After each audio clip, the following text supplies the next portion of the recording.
I'm Richard Burton from the Richard Burton Arts Centre on Bempton on the Yorkshire coast. We're now doing another of our plein air videos today. We're down at the lovely resort of Bridlington Harbour on the Yorkshire coast. It's really a lovely location, and another fishing village and fishing harbour with lots of activity happening, lots of things happening. I'm in the historic part of the harbour, which is sort of the inner harbour, and today we can sort of see the old fishing cobbles that used to be the sailing cobbles out of Bridlington Harbour, and they are quite unique, quite colourful. They've got a lot of shape to them. I'm looking at the water. I'm looking at the reflections in the water. There's a really lot to see, and it's quite an exciting venue. I want to say, firstly, before we start, I'm going to say a special thank you to Claudia from Germany, who sent me some paper. This time I'm going to try some Saunders Waterford paper, which is 300 gram. It's a knot surface, and I'm going to give that a try today. I think that's going to be quite an exciting paper to try. So without further ado, let's take a look at the scene, and let's get on with the painting. Okay, so setting the scene, we've got Bridlington Bay with its miles of beaches and wonderful bay, and then you drop into Bridlington Harbour, which is a port of refuge but a popular tourism destination. It's also the centre of the UK's shellfish industry, and of course it's also got a large, lovely little yachting marina. So now this takes us through to where we're going to do the painting, which is in the inner harbour called Clough Hole, near what they call the Chicken Run, which is a very busy part of the actual fishing area. And we've got the three brothers and the old fishing cobbles that are going to be very much what we're going to look at today. They've got lovely colours, lovely shapes, and they make a really interesting composition. So I'm aiming to have the two cobbles and the main composition for the drawing with the distant harbour in the background.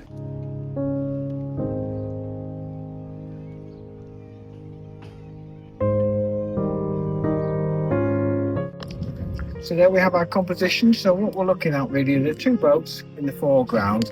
I like the rippling effect of the water lapping up against the boats. That's really quite effective. I'm going to keep the boats, this singular boat in the on the one on the left, complete, but the one on the right, the three brothers, I'm just going to keep it just coming in from the left of the painting, and then I'm just to sort of help my eye move through the painting. I've got the harbour wall and the Yorkshire Belle in the distance. So between the three, I think I've got something of a composition. So with this, we'll have a go to the painting. Okay, so we're now going to start with the painting, and we're going to start with the sky, which is very loosely put in with some simple blue and a little bit of purple, just to give that feeling of sort of distant clouds. And I'm going to drop that down into the harbour wall, and I'm also going to work across to the left and just drop in some blues and greys using cobalt blue, light red, and a little bit of yellow ochre, just to give a feeling of the underwash for the buildings and some of the distant boats.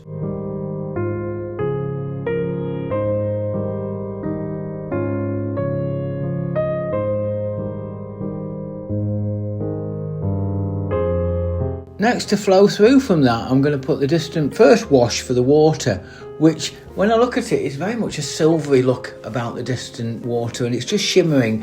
And I'm after something like cobalt blue, really, as a base, with a little bit of a magenta and yellow ochre, possibly, just to give it that sort of feeling of distance. Now, as I come forward, I'm going to strengthen that up and get some much stronger blues and purples, and try to get that underwash for the wider looking sea that sort of the boats are going to sit on, and will have that depth and colour. And while that's moist, I'm just going to drop in a few ripples of purple, just to sort of give that feeling like we did in previous washes, just to give that feeling of the soft ripples in the water.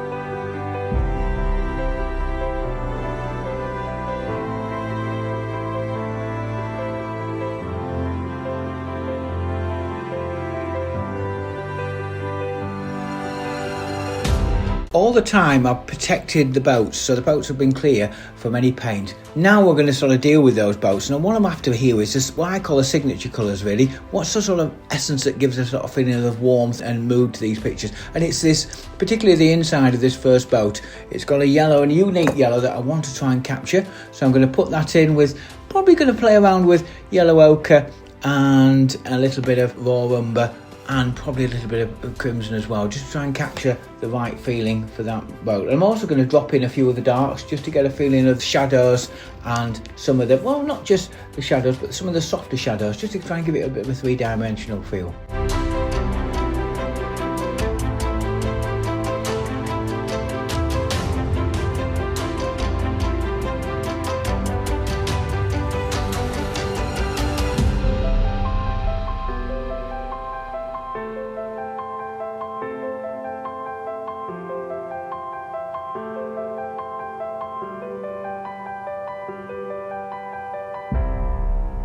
Another important element to get out first are the masts. The masts are a really strong colour, and I really feel as though they play such a strong role in this painting, and they're quite dominating, so I really want to get those in first. And I'm using burnt sienna with a bit of brown and a little bit of red in there, just to give it that extra little bit of a sparkle, and hopefully it will sort of sing through the painting. So I'm going to put those in next.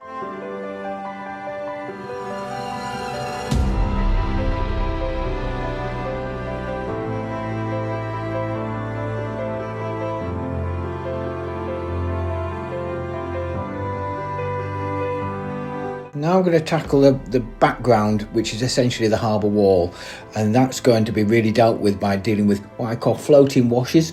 So I'm going to have a little bit of a wet surface and drop in some darks into there and try to give that diffused look, so give that impression of loosely dropping in sort of washes that give that feeling of distance, but yet have a little bit of detail in there. And I'm going to blend them and protect some of the highlights.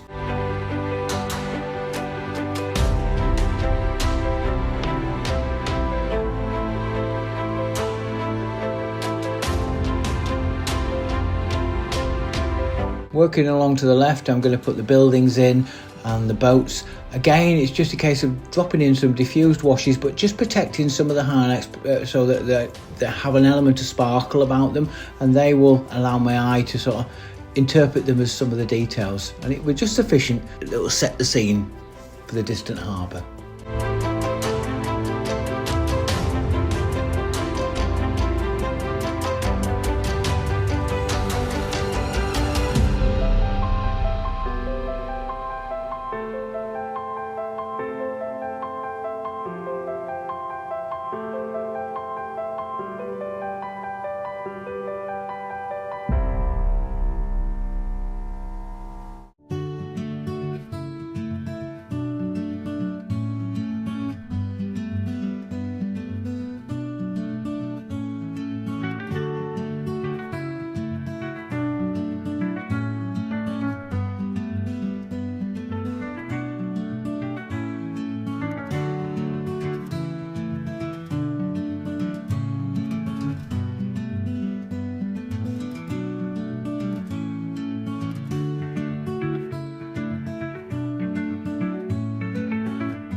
Now I'm going to tackle another important signature colour, which are the colours of the boats, and particularly the blues.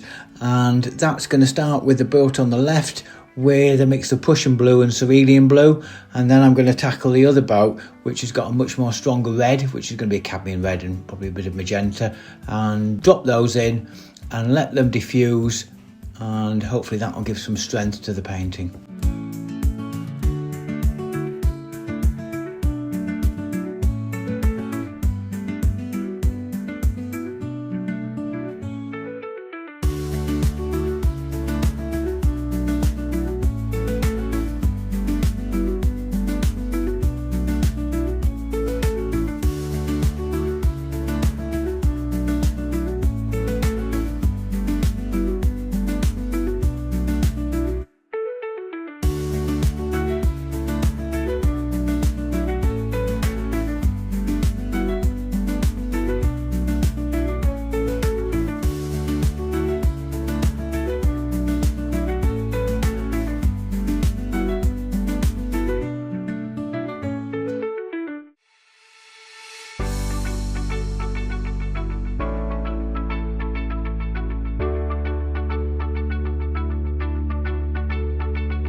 All the time now I'm gradually working into some of the details, starting putting the shadows and putting the stronger shadows as I work into the boats, just to make them develop some definition.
Once we sort of move from the details, I'm now going to look at the overall effect of the boat sitting on the water. So it's important that we get these reflections in, get them right. I'm looking at it, I've got sort of a blue reflection on the left, and I've got a much more of a greener reflection on the right. So it's important that I drop those in. I'm going to put them in on a wet to moist surface, and then the colours will flow and you'll get that feeling of transparency, which is so important with reflections.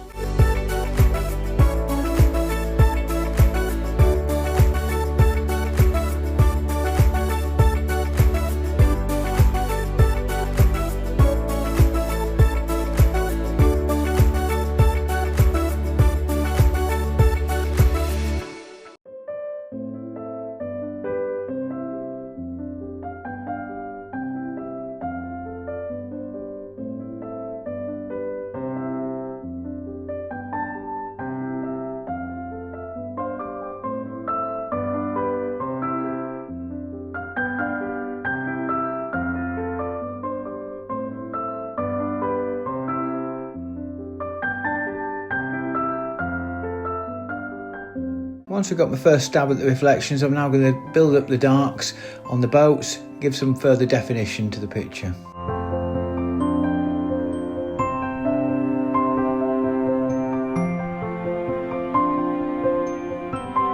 All the while I'm steadily building up the darks, and then I'm going to work on further details, and I'm going to swap brushes and then put the rigging in with careful, decisive brush strokes so they give a natural feel to the ropes.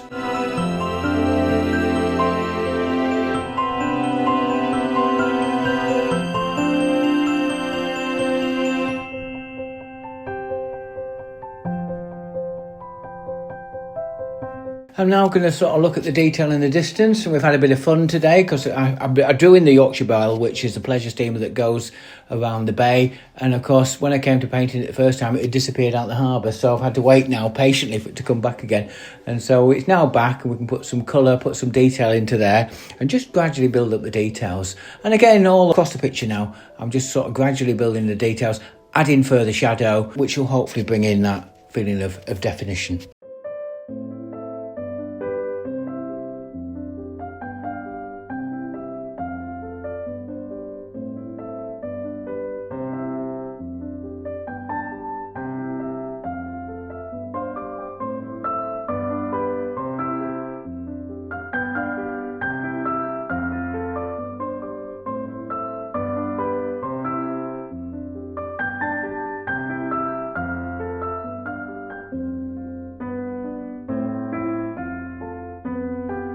We're now going to have another look at the water, and I'm going to put those shimmering greys that are just in the distance. And I want to get those shimmering greys in the water, and then I'm also going to just add a little bit more to the reflections, just to give them a little bit more definition. And of course I'm going to also pick up further details and just take an overall look at it and see if I can get the right balance to the colours and both to the lights and the darks.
Okay, so there we have it, the finished picture.